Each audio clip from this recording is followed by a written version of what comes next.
Mesdames et messieurs, bienvenue à l'émission Droit à la parole, une émission que vous connaissez, une émission qui vous connaît et que vous aimez. Dans un monde en quête de libération, dans un monde en quête d'identité, la culture est un levier puissant pour la reconstruction de l'histoire, mais surtout aussi pour la libération des mentalités.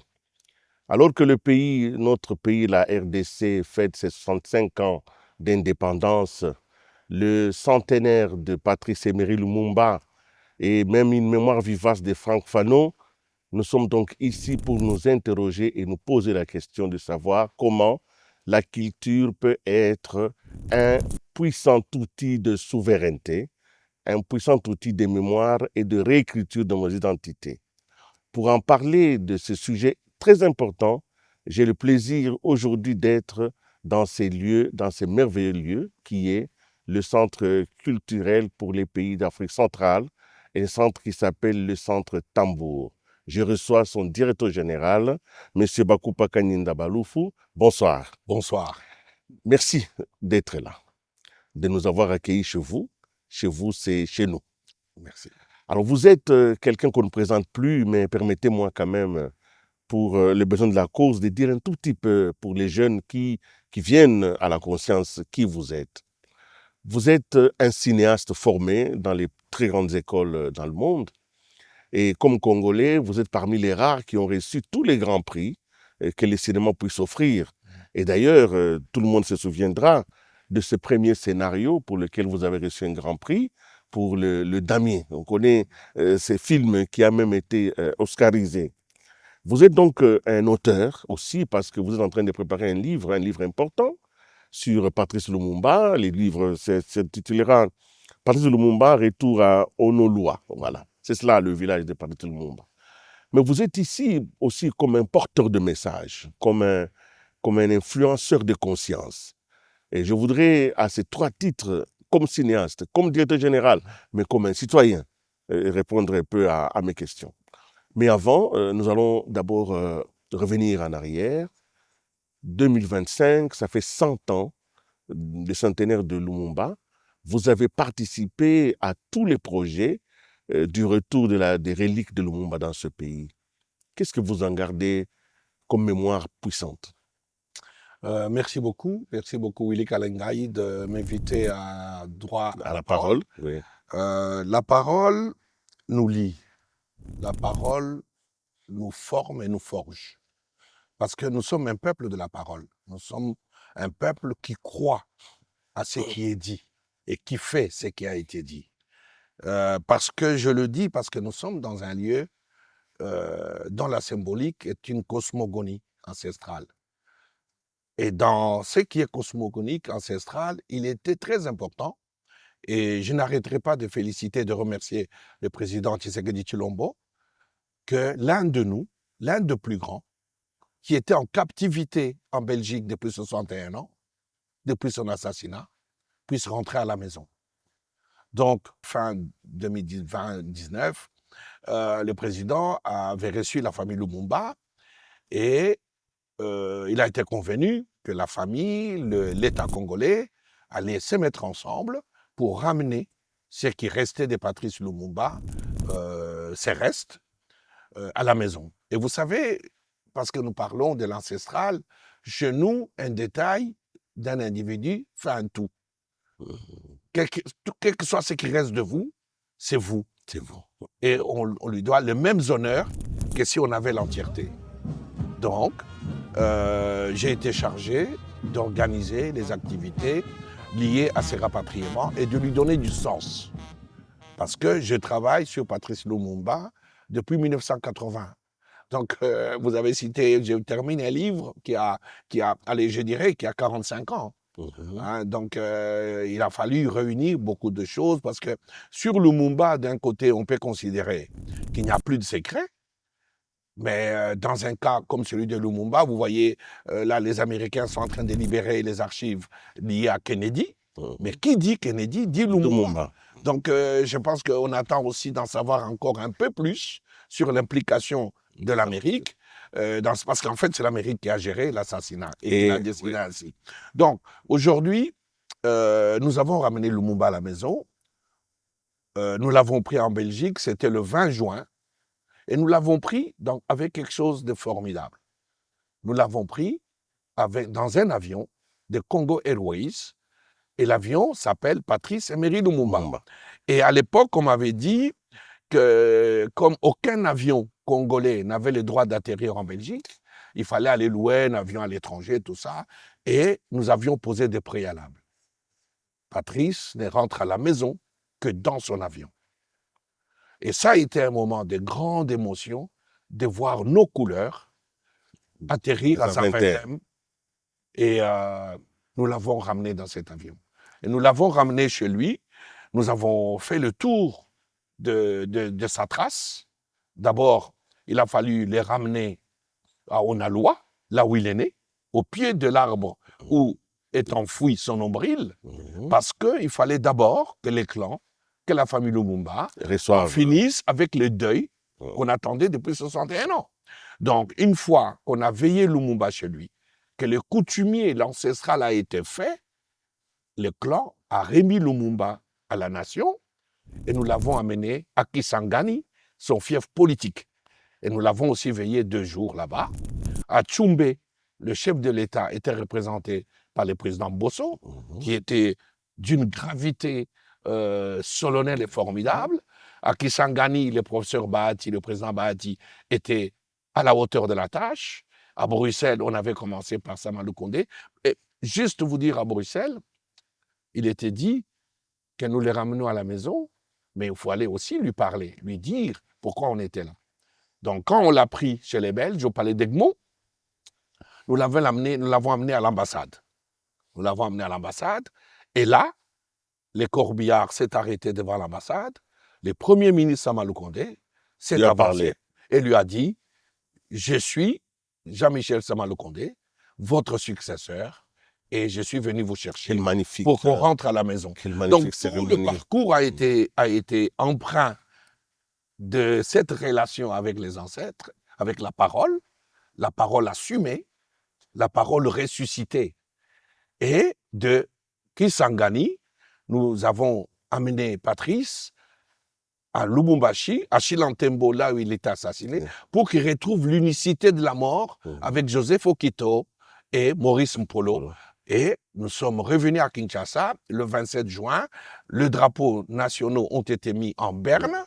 Le président de la République était au bas de l'avion en Djili. C'est un nationaliste, pour moi qui le connais. Vous savez, le président de la République, son premier discours à l'ONU, il a dit quelque chose qui a secoué le monde et dont on n'a pas senti au Congo la puissance. Parce que l'ignorance de notre histoire font que nous passons parfois à côté de choses essentielles. Qu'est-ce qu'il a dit à l'ONU pour son premier discours? Le président, il a posé une question au monde. Quelle serait la trajectoire de mon pays si Patrice Lumumba n'était pas assassiné? Poser cette question. C'est interroger la mémoire. L'ONU. Interroger mais interroger aussi les responsabilités. Les responsabilités. On pourra lier cette phrase et l'histoire de Lumumba à ce qui nous arrive aujourd'hui. Donc voilà. Nous aurons le temps d'évoquer Lumumba. On a encore toute l'année de son cinquantenaire. Hein. Mais en même temps, parce que nous sommes dans la partie évocation de la mémoire, j'ai cité tout à l'heure Frantz Fanon, qui a aussi centenaire aujourd'hui. Frantz Fanon, je cite ceux qui sont partis, je cite les professeurs Modimbe Vumbioka, qui est parti il n'y a pas longtemps, mais je cite aussi Omutunde, qui a été Kalala Omutunde. Donc je voudrais, dans cette partie, que vous puissiez évoquer ces grands personnages pour que nous puissions rentrer finalement dans cette quête que nous avons, la quête des repères. Oui, Willy Kalengai, c'est du fait, moi je pense que tout ça est possible aujourd'hui avec une certaine tranquillité, parce que le grand esprit est à la maison.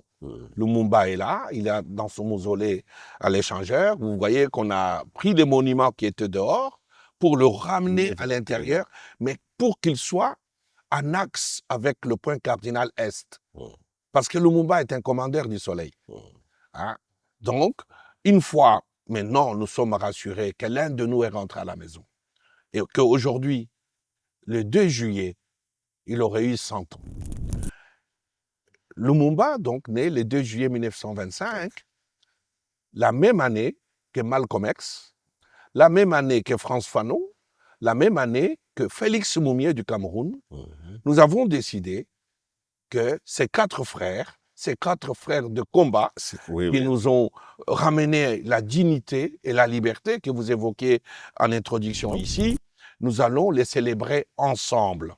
Mais aussi, pour évoquer la mémoire, en 1925, quand nos mamans, nos braves mamans africaines, mettent au monde, donnent au monde ces grandes figures emblématiques, la même année, les États-Unis d'Amérique jettent dans le ventre de leur prison Marcus Mosha Garvey, le père du panafricanisme. Donc, et vous avez vu que le 20 janvier dernier, le président Joseph Biden, en quittant la Maison-Blanche, a pardonné une liste de gens.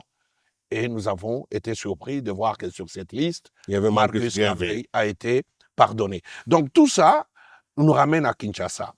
Et autour de cet événement, avant de citer les autres grandes figures, il se tiendra ici le 8e congrès du mouvement global panafricain.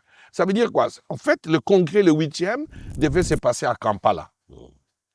Le professeur Nzongola, Talaja et le professeur Wes Michael Pennsylvanie et certains collègues des African Studies et le congrès, on s'est dit, mais les gars, vous ne pouvez pas faire le congrès à Kampala alors que la célébration du grand esprit, le grand Lumumba, avec ses frères, se passe à Kinshasa. Donc on a convaincu le bureau exécutif du mouvement panafricain, donc le congrès se tiendra ici, on en cherche les moyens. Il se tiendra ici avant la fin de l'année. Donc, on aura, durant toute cette année, ces célébrations, mais il n'y a pas que c'est de 1925. Nous allons convoquer les grands esprits, nous allons convoquer les grandes figures, Aimé Césaire en fait partie, Kalala Omutunde en fait partie, VY, moi je l'appelle comme ça, VY, mais VY Mudimbe est parti en avril, et Ngugi wa Thiong'o, Kenyan, l'un des plus grands esprits, est parti au mois de mai. Et de deux, j'ai une histoire à raconter. En 2004, j'étais à New York, à l'université de New York. Le professeur professeur Mantia Diawara, qui était le directeur, il est d'origine malienne, c'est un grand écrivain, directeur des African Studies à New York University, m'a dit, écoute, Ngugi wa Thiong'o vient de passer 22 ans en exil. Il vient de décider de retourner au Kenya. Et on te demande de produire les films.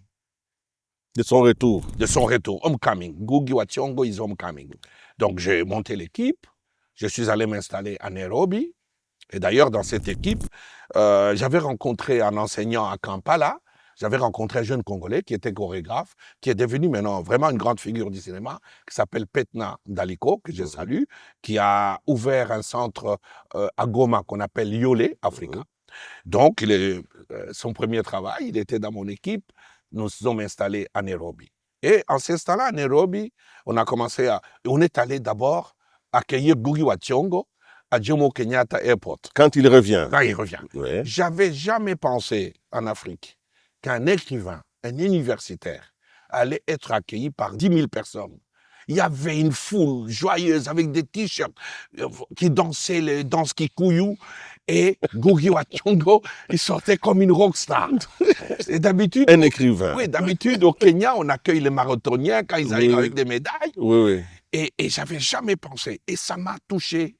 Ça m'a énormément touché comme un moment fondateur. J'ai dit, donc, notre peuple est à l'écoute.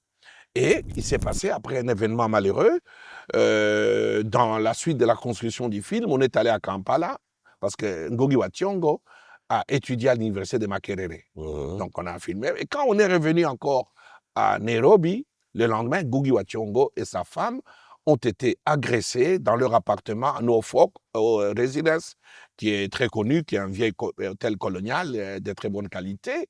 Ils ont été agressés violemment. Il y a eu toute la presse, si vous regardez la presse du mois d'août 2004, c'était les grandes lignes.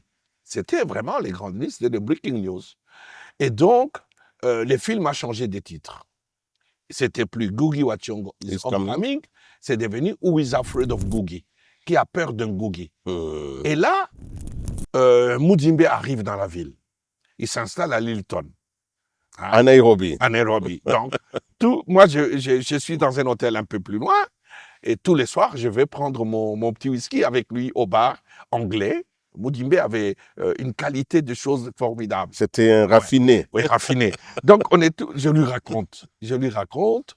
Et puis, il me regarde, il me dit, on ne met jamais une bibliothèque en prison. Ce que nous sommes, c'est ce que nous allons laisser. C'était profond de sens. C'était profond de sens. Et puis, quelques jours après, je les ai vus tous les deux discuter. Oh là là. Googie Wachongo, c'est Decolonizing the Mind. VY Mudimbe, c'est The Invention of Africa. Jamais quelqu'un n'avait posé la question du cliché, des stéréotypes. Moi, j'ai travaillé sur cette matière-là, en sociologie de l'imaginaire, mais Mudimbe en est devenu le maître absolu. Et Mudimbe, aujourd'hui, quand on parle de l'Afrique, on ne peut pas se passer des Mudimbe.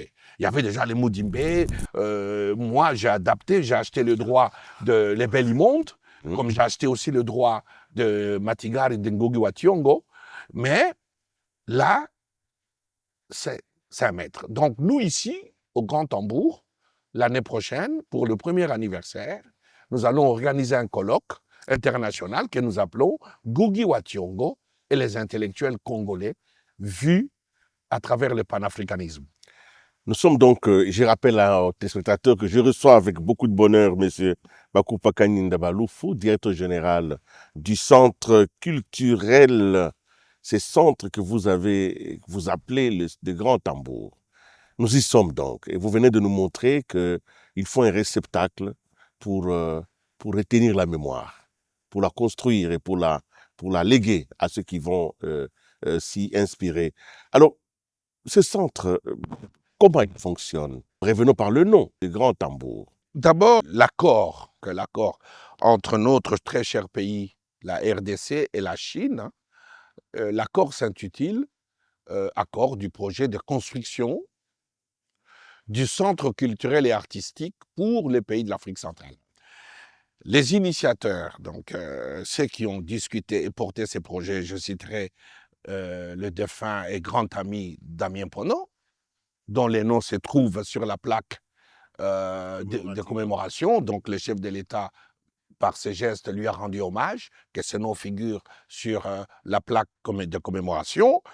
Et Mbouya Mbalou-Puichi, qui ont aussi participé aux idées qui ont construit ce centre. Je citerai aussi le professeur André Yoka Liemudaba. Donc, nous avons passé des années de discussions au gré de nos voyages et de nos rencontres. Les centres, c'est un site qui comprend 3 entités. Centre culturel, le Grand Tambour. Permettez-moi après de vous expliquer pourquoi c'est le Grand Tambour. Oui. L'artistique, c'est l'enseignement artistique à vocation régionale, qui est le statut de l'INA, l'Institut national des arts. Donc, les deux choses sont mises ensemble. Et le décret créant le centre culturel et artistique pour les pays d'Afrique centrale fait qu'on est dans un même site. Et l'idée, c'est d'avoir une proximité, des collaborations. On développe les projets, on y fait participer les étudiants, on diffuse. Ça, c'est l'esprit qui a créé, quand vous regardez la maquette, c'est cet esprit-là de connexion, de quelque chose qui nous manquait. Alors, ce centre, qui est-il? Le Grand Tambour. Vous voyez sa forme? C'est un tambour. Il a été voulu ainsi. Il a été voulu ainsi parce que nous sommes le peuple du tambour, nous sommes le peuple du cercle. Et sur la circonférence, tous les éléments sont à la même distance du centre. Par contre, le peuple de l'égalité. Voilà. Par contre, parce que nous sommes de l'Ubuntu. Hein, vous savez, il y a le Ubuntu et le Unyama. Mais nous sommes de l'Ubuntu, l'humanisme à son plus haut degré.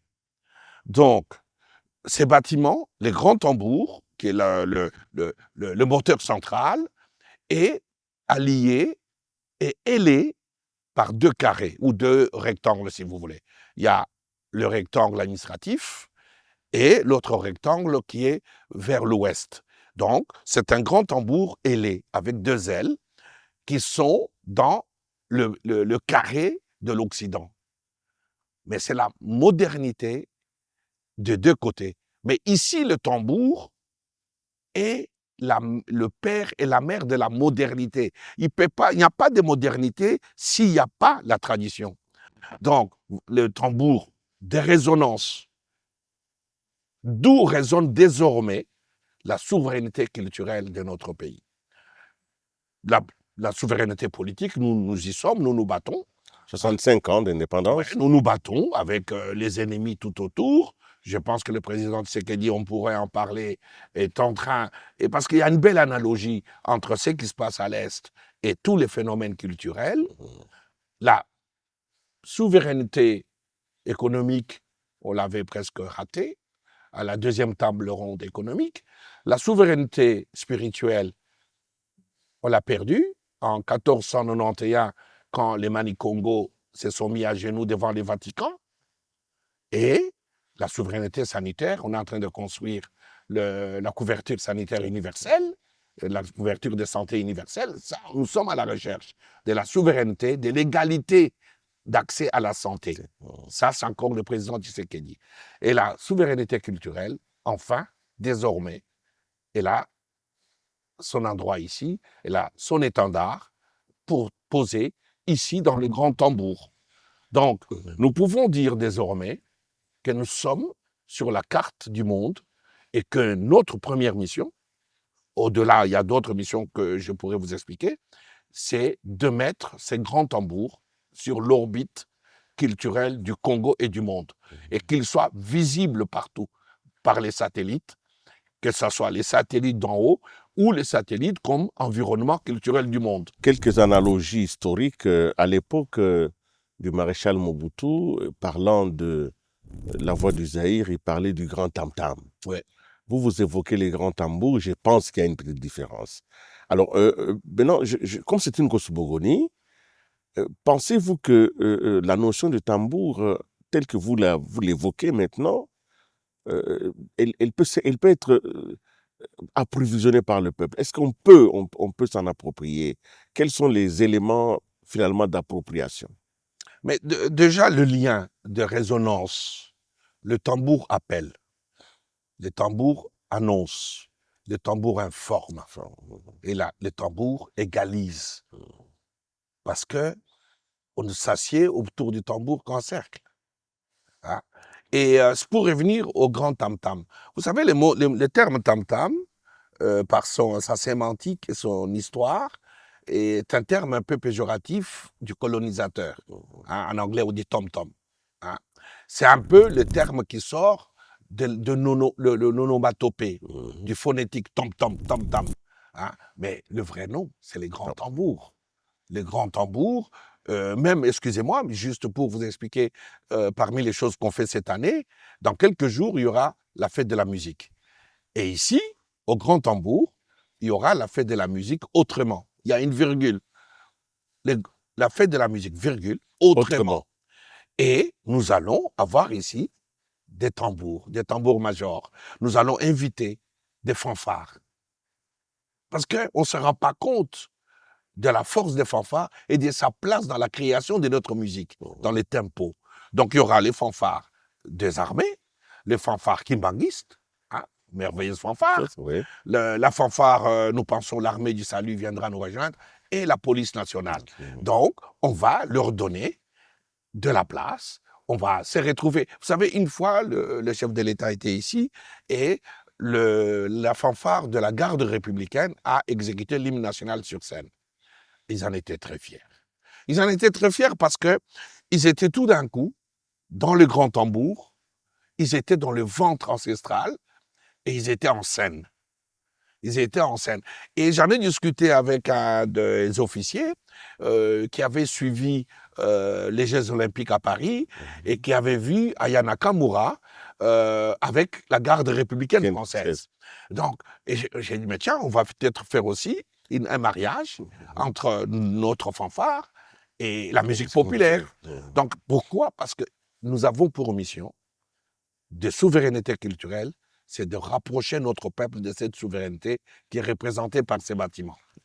Monsieur le directeur général, votre perception, j'ai bien dit, vous êtes un homme bien formé, vous avez la réputation nécessaire, mais vous ne pensez peut-être pas que vous êtes au-dessus de la moyenne des Congolais et que votre façon d'appréhender la question de la souveraineté culturelle soit un peu au-dessus de ce que les gens peuvent comprendre. Vous n'avez pas peur d'être un incompris. Non, non, non. Vous savez, oui, cette peur ou cette perception existerait, je l'assumerais.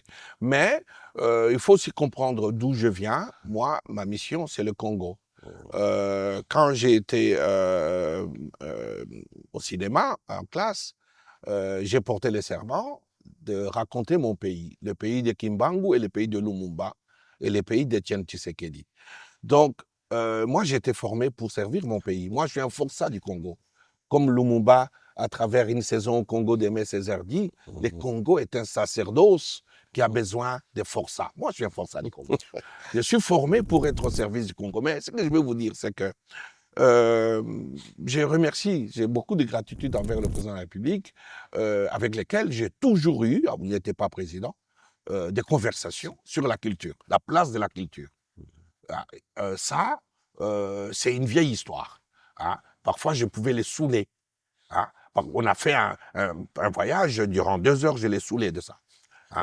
Donc, que ce soit sur le Lumumba, que ce soit sur la culture, pour moi, c'est une mission ancestrale. C'est presque divine. C'est un sacerdoce. Il ne faut pas être au-dessus de la mission. Il faut relever les autres.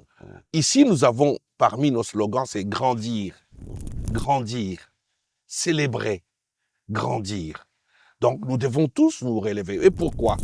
Parce qu'une de nos missions, donc, donnée par le chef de l'État, c'est de sortir notre pays de la culture du festif, la culture du divertissement. Notre musique populaire est très importante dans nos vies sociales. Cette musique était au berceau de l'indépendance. Elle était à la table ronde. Elle nous a offert l'indépendance qui est devenue presque l'hymne de toutes les indépendances de notre continent. Et elle nous a donné cette belle chanson aussi qu'il faut étudier. Table ronde, l'unité. Hein? Donc cette musique, elle est importante. Elle conduit nos vies, elle accompagne nos peines, elle soulage nos peines. Mais c'est devenu aussi ce qu'elle est devenue, la musique populaire de Vagalam, hein, de Motema Passi. Mais elle a son importance. Mais elle n'est pas le tout culturel. La culture a une dizaine de disciplines. Il y a l'architecture, il y a le théâtre, il y a les cinémas, il y a la mode, donc le stylisme, il y a la cuisine, les culinaires. D'ailleurs, je vais vous parler d'un grand projet de cuisine ici. Il y a la mode, même les jeux vidéo. Donc, nous devons diversifier. Et c'est ça le rôle du grand tambour, de raisonner pour tout le monde. Ici, nous avons un visuel que vous verrez, c'est le peuple, comme Gavroche avec le drapeau de la liberté de la Révolution française. Ici, c'est le peuple qui vient au grand tambour. Et nous disons, parce que Lumumba l'a dit, parce que Étienne Tshisekedi l'a dit, parce que Tshisekedi Tshilombo l'a dit, le peuple d'abord. Mais qui dit le peuple d'abord? En termes réels, il dit c'est la culture d'abord qu'il s'agit. Parce que la vraie définition de la culture, c'est le peuple. Sans peuple, il n'y a pas de culture. Sans culture, on ne peut pas avoir de peuple. Donc, le peuple d'abord, c'est la culture d'abord. Qui aime son pays, met en valeur sa culture. Et c'est ça, la mission, de ramener cette nécessité de la culture, pas comme divertissement, mais comme lieu de création des valeurs citoyennes. Ici, notre mission, c'est l'éducation à la culture, donc l'éducation aux valeurs citoyennes. C'est ici l'éducation à la responsabilité civique. Vous voyez, nous recevons beaucoup d'écoliers ici. Nous recevons des maternelles. À nous les aimons. ce qu'on appelle les préscolaires. Quand ils viennent ici, ils remplissent la salle. Et ils chantent l'hymne national, ils mettent la main sur le cœur. C'est-à-dire, je ne peux ni trahir mon peuple ni mon cœur. Parce que je suis congolais et je dresse mon front.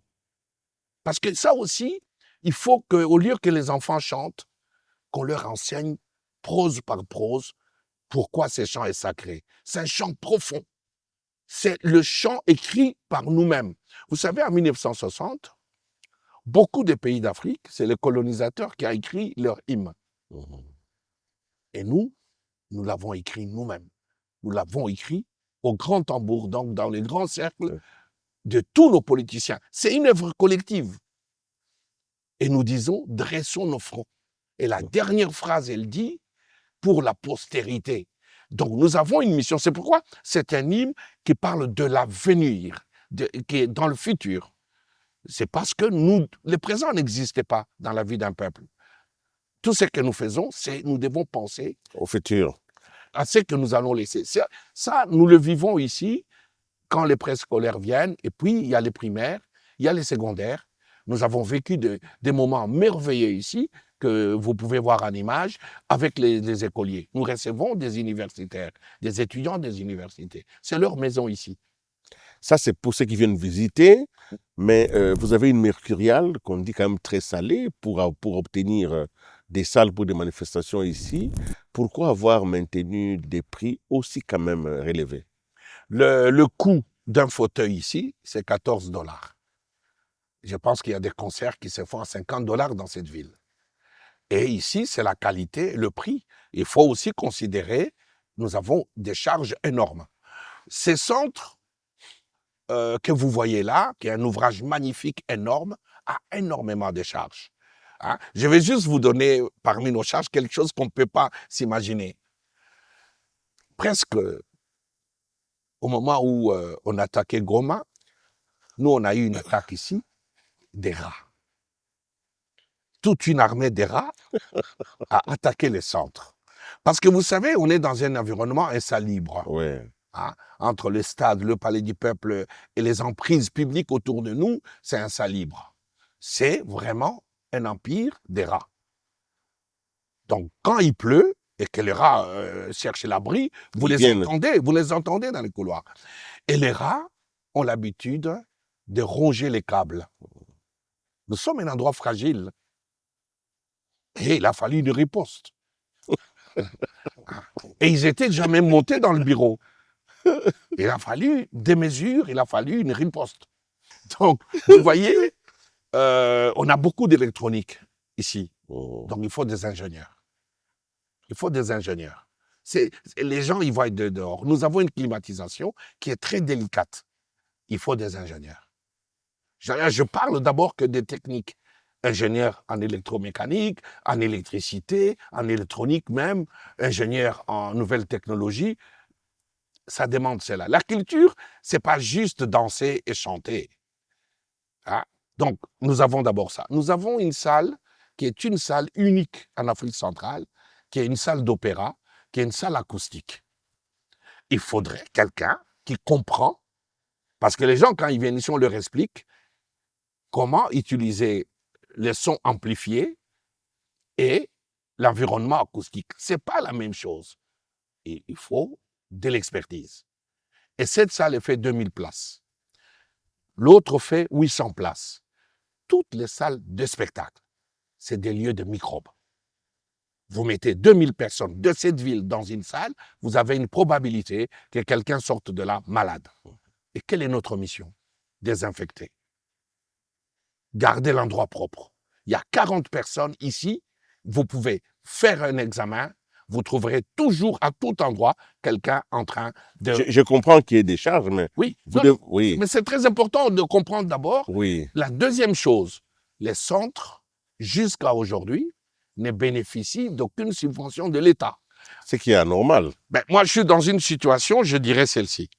Donc, on a mis un bébé au monde, on m'appelle comme nourrice, on me confie le bébé, on me dit, allez chercher l'argent dans votre propre poche pour lui acheter le biberon.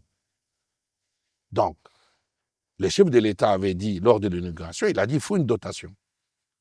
Les textes disent qu'il faut une dotation. J'espère que dans les discussions budgétaires en cours, nous avons déposé des documents, que c'est un endroit coûteux. Mais supposons maintenant, dans notre mission, que nous avons la subvention de l'État pour l'action culturelle.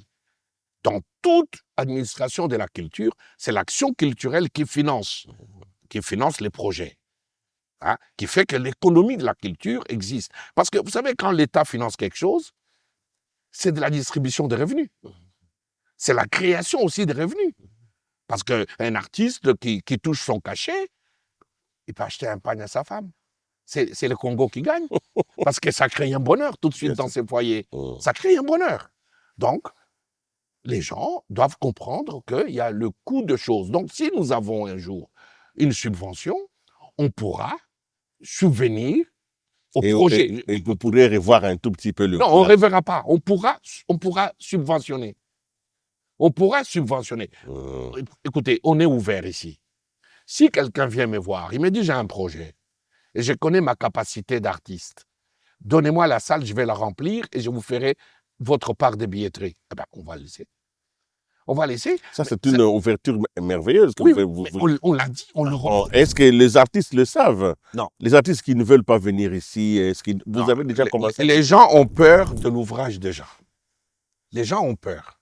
Mais nous, on est ouverts. Les gens, ils peuvent parler. Mais est-ce qu'ils sont venus nous voir? Ceux qui sont venus nous voir savent. Ceux qui sont venus nous voir, on les accueille. Ils sont chez eux ici. Très bien. Je dis bien, c'est un lieu tambour de souveraineté culturelle. C'est un tambour, c'est un cercle. Tous les éléments sont à la même distance du centre. Il n'y a pas plus grand que l'autre sur la circonférence. Voilà, nous allons aborder notre thématique. Vous êtes un cinéaste formé, un cinéaste connu, mais le cinéma congolais n'évolue pas. Aujourd'hui, avec les développements des technologies, nous voyons d'autres pays prendre de l'ampleur, le Nigeria, l'Inde, nous voyons, les États-Unis n'en parlent pas, mais l'Afrique du Sud, des grands pays de l'Égypte, le Maroc, tous ces pays-là sont des pays qui offrent aujourd'hui des œuvres cinématographiques de bonne qualité. Ça, je vous demande à vous en tant que cinéaste, pas en tant que responsable dans le pays. Pourquoi les cinémas congolais n'évoluent pas? Mais je vais vous répondre, vous m'excuserez peut-être de cette vérité qui peut choquer. Je reviens à la mission culturelle de sortir du tout festif, du tout immédiat, du tout musique populaire, pour diversifier. Le cinéma, c'est le médium le plus puissant depuis qu'il existe, au siècle dernier. Le cinéma, c'est le médium qui influence beaucoup de nos activités. On voit parfois nos mamans avec des perruques, hein, ça fait novelas, hein, elles veulent aussi pousser la mèche. C'est une influence de l'image. La télévision, c'est les dérivés du cinéma. Donc, un peuple qui veut se présenter au monde doit d'abord se présenter en image. On ne fait pas du soft power avec les discours, avec la chanson. On fait avec l'image. Je dis bien l'image pensée. Parce que quand vous faites un film, vous savez justifier pourquoi une image vient après l'autre. Vous ne faites pas le hasard. Il y a des gens qui pensent que faire du cinéma, c'est autre chose. C'est organiser une narration. Mais le cinéma, son rôle, parce que c'est un acte politique, c'est organiser la narration d'une nation. C'est ce qu'on appelle le récit national. Que fait Hollywood? C'est le récit national américain. Le Hollywood organise l'image de l'Amérique. Hein? Des American Dream. Que fait le cinéma français? Des French Lova, hein? La gastronomie française. Sans les cinémas, le ministère de la Culture a été créé en France à la sortie de la Deuxième Guerre mondiale par De Gaulle et Malraux. Et quel a été leur slogan? Redressement moral. La France était le pays le plus nazifié à la sortie de la guerre. De Gaulle et Malraux, je dis, qui aime son peuple aime sa culture. Comment mettre le peuple debout? Parmi les outils, le cinéma, l'image, la représentation. Vous avez cité le Nigeria. J'ai enseigné au Nigeria. J'étais là en 2000 quand le Nigeria a mis 5 milliards pour sa politique cinématographique. Ils n'avaient plus les salles, j'étais là. J'étais président du festival de Calabar. Donc, l'Inde, j'ai enseigné en Inde, à New Delhi, en documentaire. Je connais Nollywood. Je connais Bollywood. Je connais l'histoire du cinéma en Afrique. Le Maroc, il y a 20 ans, le Maroc produisait 4 films. La référence, c'était les cinémas algériens, qui a la plus belle des cinémathèques. La cinémathèque d'Alger, c'est un mythe. La Tunisie a les meilleures écoles. Les Marocains avaient des salles désuètes. Ils produisaient 4 films bon an, mal an, les centres marocains du cinéma. Et puis est arrivé un homme qui est décédé maintenant, un ami, Noureddin Sahil, qui a d'ailleurs produit certains de mes films. Et on lui a donné la mission de répondre à cette question. Quelle est la place du cinéma dans notre regard de Marocains? Aujourd'hui, le Maroc a refait tous les parcs, parce que qui dit cinéma, dit formation. Formation.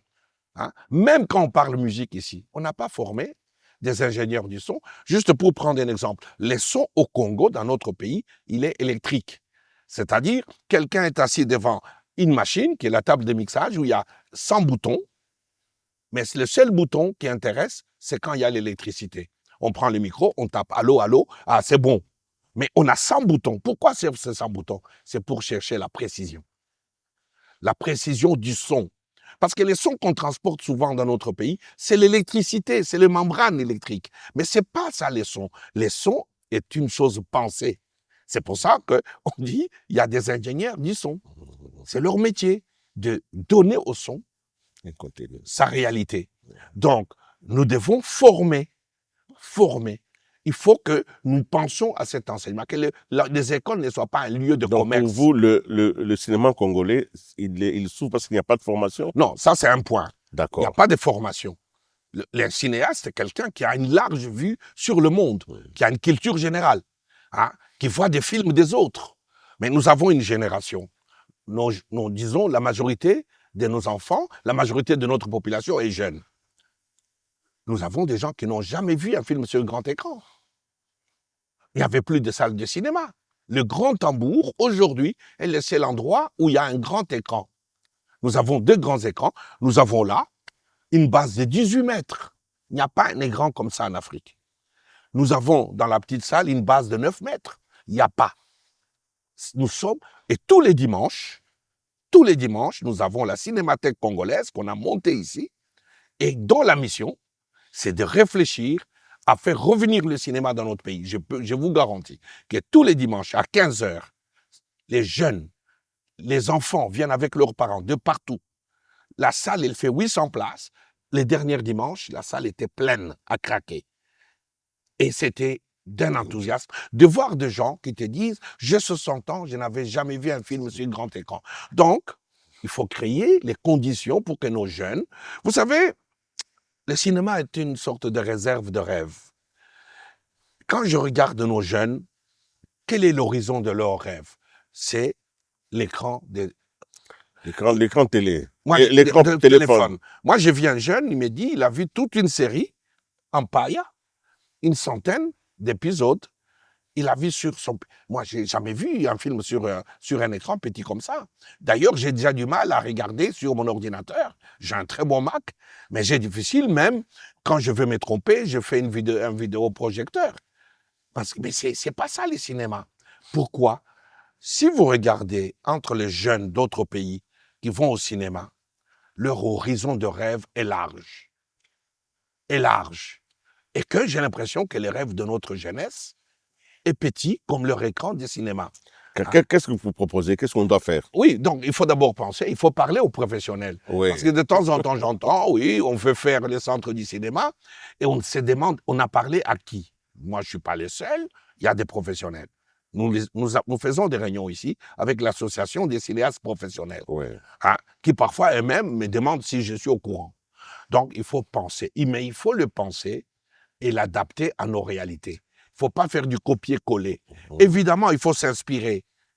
Un pays comme la France, tous les cinémas mondiaux hors des États-Unis, a toujours pris l'inspiration en France. Les Français ont tout écrit sur les cinémas, leur fiscalité, la réglementation, l'action culturelle, il y a tout. Un bon expert français peut poser les bases. C'est la même chose qu'on a avec les droits d'auteur. On est incapable, pourquoi, de gérer les droits d'auteur? Parce qu'on n'a pas la culture du droit d'auteur. On n'a déjà pas la culture de gérer les biens communautaires. Et vous confiez à des gens dont le seul souci, c'est de mettre l'argent public dans leur poche, vous leur confiez la gestion collective des droits d'auteur. Et j'ai eu l'expérience de les côtoyer. Ils connaissent rien des droits d'auteur. Le droit d'auteur, c'est un acte de solidarité. C'est un acte de droit humain. Le droit d'auteur figure dans le droit dicté par l'UNESCO comme droit humain. Donc, c'est à l'État de prendre ses responsabilités, de fixer le cadre et de faire étudier le cadre. Alors, pour les cinémas, moi, je pense que le Congo a besoin de cinéma. Il manque l'image. Le Congolais n'a pas l'image de lui-même et on ne sait pas quelle image on donne au monde. Il n'y a pas longtemps, le président de la République a mis l'accent sur le soft power. Hein? Mais il ne faut pas une fois de plus, qu'on détourne ça. La parole, la musique, ne peut venir qu'en appui à l'image. Nous sommes image. Et je vais dire une chose.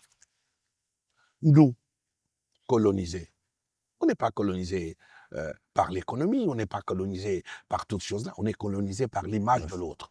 L'image du blanc, du colonisateur. Ah, là, on peut parler encore de Mudimbe, on peut parler de Malcolm X, on peut parler de Fanon, les damnés de la terre pour masque noir, peau noire, masque blanc. Donc, on peut parler de tout ça, on peut s'interroger. Quelle est notre place à l'image, la place des Congolais? C'est cette question qu'il faut résoudre.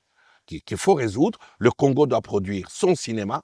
Vous savez, quand vous faites un film, qu'il soit, moi j'ai jamais reçu de l'argent, mais ça on peut aussi en parler, de mon pays pour faire le cinéma, je m'en plains pas, je pense que ça viendra un jour. Et je vais dire tout simplement, quand vous faites un film, et vous ouvrez votre ordinateur, vous écrivez le scénario, et après l'argent arrive, vous faites un film, et ce film-là, vous l'amenez dans une salle de 2000 places à Hong Kong. Le public est là. Le public vient pour votre film. Mais c'est vous donnez aussi les nouvelles de votre pays. Ces moments-là, l'image qu'ils ont du Congo, l'image des viols, l'image de qui passera dans les films. Oui. Même si le film ne parle pas de ça, les gens ils vont se dire, il n'y a pas que ça au Congo, il n'y a pas que le viol. Il y a autre chose. Il y a autre chose, il y a le peuple. Donc le cinéma est un art central. D'ailleurs, c'est un art majeur. Parce que le cinéma reconstitue la vie humaine. Il n'y a pas un art aussi puissant. Et c'est le seul art qui ne peut se faire qu'avec de l'énergie, de l'électricité. C'est le seul. Le musicien, il peut chanter a cappella. Le peintre, il peut trouver un mur. Oui. Mais le seul art qui englobe tous les arts, c'est le cinéma. Et le cinéma, laissez-moi vous dire, c'est pas qu'un art. L'art, c'est le talent, vous l'avez pas. Le cinéma, c'est une science. C'est une science. Le cinéma, c'est une technique et ça s'apprend. Mais le cinéma, c'est une technologie, culture générale du cinéma. Comme nous le savons tous, techné, c'est un vieux mot grec. Notre relation à la matière. Donc, ce n'est pas, on ne s'élève pas par hasard comme ça, on dit parce que tout le monde aujourd'hui sait où se trouve le bouton pour allumer une caméra. Mais il y a la grammaire du cinéma, il y a la sociologie du cinéma, il y a l'histoire du cinéma, il y a la philosophie du cinéma. Vous ne pouvez pas faire ces métiers sans référence. Nous allons aborder un dernier aspect, parce que l'émission, aussi belle qu'elle soit, étant vers sa fin, c'est le théâtre. Parce que vous avez dit, nous devons quitter le côté festif de la culture pour entrer dans la construction des personnalités, la construction de notre identité. Alors, le théâtre, est-ce qu'il a une place ici au Centre Tambour? Parce que beaucoup de dramaturges se plaignent, disant qu'il n'y a pas de salle, il n'y a pas de théâtre. Les théâtres qui forgent, qui transportent la vertu et l'essence du beau n'est plus pratiqué dans le pays. Le centre peut-il s'ouvrir au théâtre? Mais le centre, il est ouvert au théâtre. Le centre a pour but et une mission, d'abord, de rétablir les répertoires classiques. Les Congolais ont beaucoup écrit en théâtre. Je peux prendre les deux Congos. Sonny Laboutansi a écrit énormément. De pièces Et théâtre. nous avons aussi des grands metteurs en scène qui vivent à l'étranger ou ici, du théâtre. Il y a Israël Chipamba, le Tarmac, il y a Jean Katel de Tchaka, Kachi. il y a Mitendo. Mhm. Nous avons parlé. Nous avons parlé. On pense aussi au Théâtre national. Mais nous, on n'est pas un lieu de financement. Parce qu'on n'a pas encore le financement pour dire qu'on peut prétendre à l'action culturelle. Hein? Donc, je dis bien, on n'est pas un droit et on n'a pas, dans ces cas-là, on n'a aucune possibilité de la gratuité. Parce qu'après, moi, comment je fais? Mais nous avons parlé avec les gens de théâtre, nous sommes ouverts. Et je vais vous dire, quelque chose s'est fait ici. Mitendo, le théâtre des intrigants, ont organisé ici, et on a fait un effort financier énorme, le théâtre pour les écoliers. C'était plein. Nous parlons aussi au théâtre Maloba à Brazzaville, hein, parce que c'est l'autre ville. Nous parlons avec le théâtre Maloba qui a des pièces déjà jouées, déjà prêtes, des pièces à l'économie forte, avec très peu d'acteurs, 2-3 acteurs. Donc, nous devons faire que les théâtres, comme les cinémas, reviennent. Je salue le camarade Mitendo, je salue Israël Chipamba, Jean Tchaka, qui sont venus ici faire des propositions que nous allons mettre ensemble en place. Le pays, notre pays, le Congo, est fait face à une agression. Nous sommes en guerre et ce n'est pas peu de le dire, une guerre criminelle parce qu'elle elle emporte non seulement la vie des Congolais, mais aussi nos territoires. La culture, et c'est peut-être ça une de mes dernières questions, la culture, nous l'avons dit, c'est un levier de libération, mais en même temps un levier de résistance.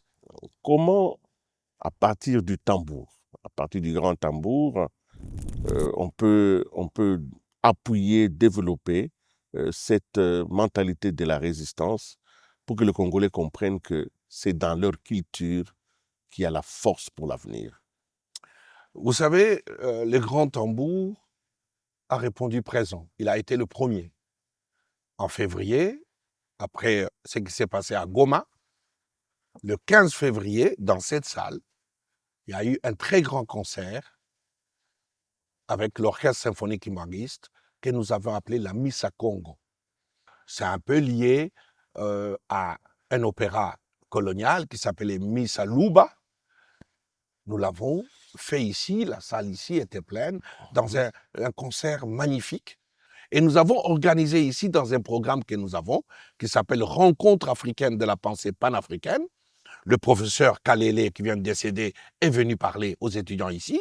D'autres professeurs importants sont venus. C'est un programme qui est géré, nous l'avons confié au professeur émérite Emmanuel Kabongo de l'UNIKIN. Donc, nous nous sommes engagés. Nous avons montré ici des films rares. Nous avons montré le film de Gilbert Baloufumbaï, qui est heureusement mon frère, un film que j'ai produit, qui s'appelle Congo, les silences des crimes oubliés. J'aimerais, je pense qu'il faut que le président, le chef de l'État puisse voir ce film. Parce que ce film est en lui-même une leçon que les Congolais doivent intégrer dans leur vision de ce qui se passe à l'Est. C'est un film qui a reçu le prix de second meilleur documentaire à Ouagadougou, au FESPACO, en 2017. C'est-à-dire, c'est le deuxième meilleur film dans une compétition de 60 films. Comment la culture intervient? Je vous le dis, sortons de la culture du festif pour aller vers la culture des valeurs citoyennes. Il n'y a que dans la culture qu'on élève un peuple, parce que ce n'y a que la culture, c'est son rôle, c'est son vrai rôle, c'est de former des citoyens capables de comprendre leur propre citoyenneté. Je pense qu'il faut, la culture participe à la paix, participe à la construction de la nation. Il faut lui donner sa place, pas simplement sur la piste de danse, mais dans les cerveaux. Et vous avez été avec les présidents, les jeunes présidents, qui est aujourd'hui une forme d'idole en Afrique. Vous nous rappelez de quoi il s'agit, comment vous étiez à côté de lui, mais c'est en même temps l'occasion pour vous de vous adresser à la jeunesse africaine. Parce que le grand tambour, c'est pour l'Afrique. Et cette Afrique qui est aujourd'hui majoritairement jeune vous a accueilli par l'un d'eux. Parce que le président burkinabé est jeune et il vous a honoré. Maintenant, c'est à vous maintenant de parler à cette jeunesse. Vous savez, mon histoire avec le Burkina commence avec Thomas Sankara. Et peut-être c'est que beaucoup de gens ne savent pas. Le conseiller spécial de Thomas Sankara était Benjamin Bouanakaboué. Un Congolais. Grand journaliste qui est, je le salue, il est à Kananga. Il s'est retiré à Kananga. Grand, brillant journaliste. Grand carnet d'adresses, comme on dit. Et Benjamin est un ami. C'est le premier à me dire, regarde ce qui se passe là-bas. Et moi, la tenue militaire, ça ne me plaisait pas beaucoup. J'avais la hantise de Mobutu. Et donc, ben, j'ai fini à aller au Burkina, 85. Sankara est assassiné en 87. Je suis jeune cinéaste. Et je vis entre Paris et Londres. Et c'est un coup de tonnerre en Afrique. Et le cinéma panafricain, à travers les continents, on est divisé. Il y a une partie qui dit plus jamais on mettra les pieds au FESPACO, c'est quoi ces drames, qu'est-ce qui se passe. Il y a une partie qui dit on va y aller, on va discuter sur place. Il y a d'autres qui disent non, on boycotte carrément. Et moi, je fais partie de gens qui disent on va aller sur place, on va les voir. Donc, on arrive à Ouagadougou, on va découvrir la tombe de Sankara. On lui dit, on est à peu près 8, c'est un petit matin de Sahel. La lumière de l'aube au Sahel, elle est bleutée, bleutée cendrée, comme ça. Donc on arrive, il y a un grand baobab qui lève ses branches vers le ciel, et puis il y a un peu de coassement, de bruit de vautours. C'est une sorte de potoir autour, et puis les amas de béton avec le tombeau. Et puis on dit au capitaine, cette phrase que vous trouverez, parce que j'ai fait un film, le premier film sur lui, que la mémoire soit notre anneau de fer. N'oublie rien en chemin. Parce que c'est ça le drame. Et pourquoi on dit ça? Parce qu'on pense à Lumumba. Au moment où les Belges assassinent Lumumba, qui décident de disperser ses cendres, de les brûler, mais ils pensent qu'ils ont dispersé la mémoire. Que Lumumba n'aura aucun lieu de mémoire. De sépulture où on peut mais bon, venir l'honorer. Ben oui, mais les grands esprits, à un moment, ce n'est pas le Belge qui nous montre le reste de Lumumba. C'est Patrice qui nous dit, je suis en captivité en Belgique, au pays de mes bourreaux, venez me chercher. C'est que Tshisekedi va accomplir. Donc, en 89, à Ouagadougou, je décide que je vais faire un film sur Thomas Sankara. J'ai des camarades, et très vite, la télévision anglaise, Channel 4, décide qu'ils vont y mettre de l'argent. Mais toutes les portes vont se fermer. Les portes de la francophonie, tout ça, les menaces, si vous faites ces films, votre carrière est finie, tout ça. Et le film sera montré, ça sera l'événement, Compaoré étant président, ce sera l'événement du FESPACO 93. Le camarade Ibrahim Traoré est né en 1988. Donc, il n'a jamais été... Il est né après Sankara. Après la mort de Sankara. Il a dit, le premier film que j'ai vu sur Sankara, c'est les vôtres. Quand Blaise Compaoré a été chassé du pouvoir, il y a eu un nouveau vent de liberté au Burkina, qui conduit à aujourd'hui. Et j'ai créé le prix Thomas Sankara. Le prix Thomas Sankara, c'est donné à chaque FESPACO pour une valeur de 3 millions de francs CFA. Le prix lui-même, il coûte à peu près une dizaine de millions, qui encourage un jeune cinéaste. Et je suis membre fondateur, si ce n'est pas l'un des plus influents, du mémorial Thomas Sankara, dont le mausolée a été inauguré le 17 mai dernier. Et moi, je suis détenteur de deux, je dirais, au singulier, de mémorial. Le mémorial Patrice Emery Lumumba, j'ai conduit le retour de Lumumba. Sankara est le fils de Lumumba. Et j'ai participé à la construction intellectuelle du mémorial Thomas Sankara. D'ailleurs, le général John G. Rawlings était le président d'honneur jusqu'à sa mort. Nous avons tenu beaucoup de réunions ensemble à Ouagadougou.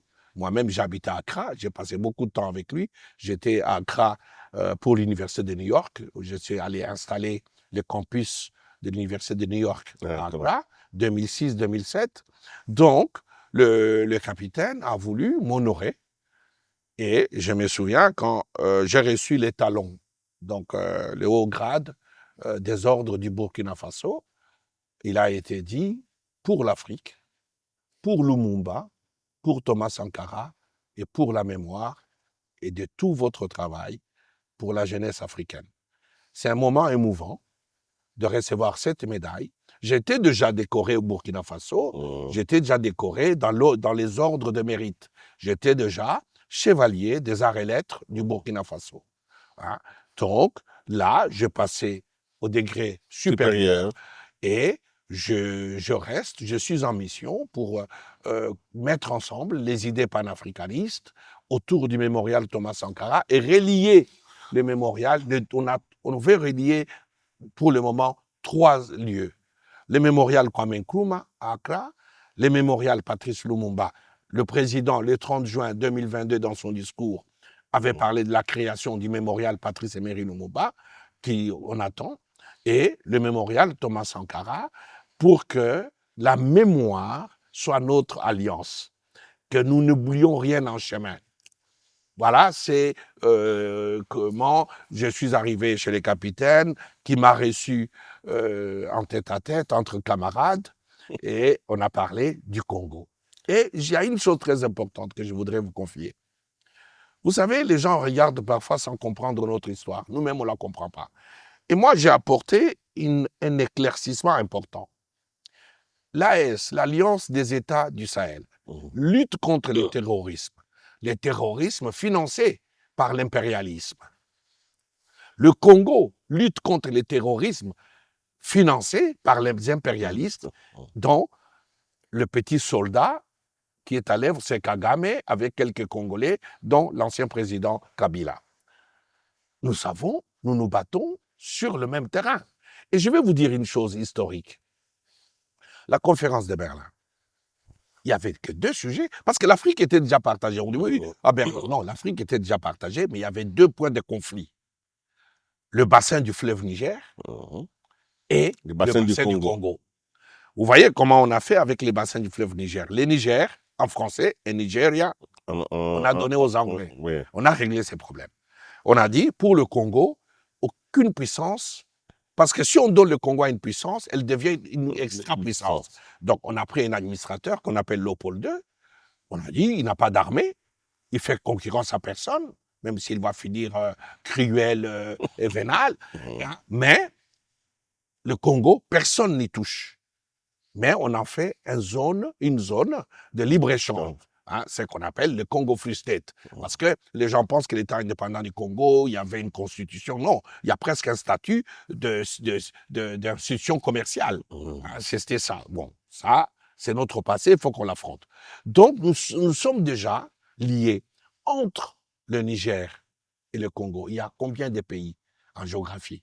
Il y a le Tchad, il y a Centrafrique. Il y a 2 pays. Les distances ne sont pas longues. Donc, le vent des idées n'est pas loin. Donc, il faudrait sensibiliser nos jeunes. Ceux du Burkina, vous savez, au Burkina Faso, il y a 2 héros. Il y a 2 héros, Lumumba et Sankara. Vous pouvez réécouter tous les discours d'Ibrahim Traoré. Il parle parfois du Congo. Il parle de Lumumba. Parce qu'il n'y a que 2 héros. Écoutez le général Tchani parler au Niger. Écoutez Goïta parler au Mali. Lumumba. Qu'est-ce qu'on dit? On dit, ce qui est arrivé à Lumumba ne nous arrivera plus. Lumumba, on l'a tué, nous n'avons rien dit. Les Congolais ici, c'était blackout. On a tué Sankara, on n'a rien dit. Kadhafi, on n'a rien dit. On a poussé à la mort Sékou Touré, on n'a rien dit.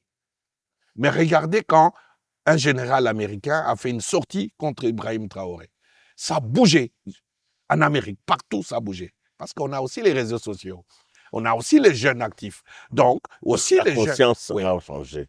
Et quelquefois, cette conscience, par rapport à ça qui arrive au pays, manque à la jeunesse congolaise. Quand on fouille le réseau congolais, on voit que de la confusion. On voit que de la confusion, des gens qui font même l'éloge de l'ennemi. votre message vers cette jeunesse africaine pour terminer. Mais c'est pourquoi je dis, vous savez, aujourd'hui, chaque jeune a un téléphone. Et je lui dis, vous avez entre les mains le grand outil de toutes les connaissances du monde. Évidemment, pour aller chercher l'information, il faut être guidé pour bien comprendre. Donc notre jeunesse a un rôle important à jouer, mais il doit s'abreuver de la culture de la citoyenneté, de la culture de l'histoire. Et comme je dis ici, il y a deux choses qui forment une élite. La géographie, le spatial et la culture. Mais je vais aussi dire quelque chose de très important qu'on ne remarque pas. De tout ce que nous avons besoin sur Terre, il y a deux éléments qui sont universels. L'agriculture et la culture. L'agriculture, elle a deux éléments. Le sol, le hors-sol, qui est la culture. Ce qu'il y a dans le sol, c'est l'agricole. Et ce qui sort, c'est la culture. Et quelquefois, je me dis, nous avons... Parce que pour construire un pays souverain, il faut d'abord la souveraineté des ventres. Donc, la souveraineté alimentaire. Mais parfois, nous avons ces difficultés, nous avons vu avec Bukanga Alonso, nous avons ces difficultés parce que nous ne comprenons pas les liens entre la terre et la culture. La culture, pas en tant que divertissement. Je ne suis pas contre les divertissements. Je suis un grand amateur du jazz et du reggae. Mais je dis tout simplement, c'est à nous, à cette jeunesse, nous devons donner des perspectives d'avenir. La culture, c'est le peuple. Vous ne pouvez pas être un peuple sans vous connaître ni votre géographie, ni votre mouvement. Donc, d'une part, je dis aux jeunes d'être curieux, d'aller sur les réseaux pour comprendre l'histoire de leur pays, mais d'être prêt à savoir qu'un pays, ça se défend, qu'un pays, ça se mérite, qu'un pays comme le Congo, pour parler à la jeunesse congolaise, un pays, ça respecte la hiérarchie. Les jeunes doivent apprendre les responsabilités, à respecter la hiérarchie. Regardez, on a parfois l'impression qu'on est dans une ville comme Kinshasa, où il n'y a plus du sens. Nous avons tous été à l'école, et disons même école primaire, nous avons appris quelque chose qui s'appelle l'intersection. L'intersection, c'est de savoir laisser la place à autrui. Quelqu'un vient, vous lui laissez le passage. Et ce qui se passe souvent à Kinshasa, c'est, bon, d'abord, le manque total de l'ordre public, mais le manque total de la culture de l'intersection. La culture de l'intersection, c'est la base même de la culture citoyenne. Respecter l'autre, se rencontrer, respecter l'autre. Et ça, les jeunes doivent comprendre qu'on construit l'avenir avec la tradition, nos traditions, respecter les aînés, respecter la hiérarchie, et puis après, réclamer sa place. Mais pas attendre qu'on vous donne une place. Non, je disais, pour terminer, je disais aux jeunes universitaires qui viennent faire des activités ici, ils me disent, nous sommes l'avenir de demain. Je dis, c'est une mauvaise tautologie. L'avenir, c'est déjà demain. Pourquoi on vous repousse à demain? Il n'y a pas d'aujourd'hui. L'avenir, c'est maintenant. C'est maintenant que vous devez construire pour que les anciens vous respectent. Soyez responsables. Soyez des citoyens. Et ça, c'est vraiment le message que je donne à nos jeunes. Apprenez, écoutez vos aînés, apprenez à être des responsables.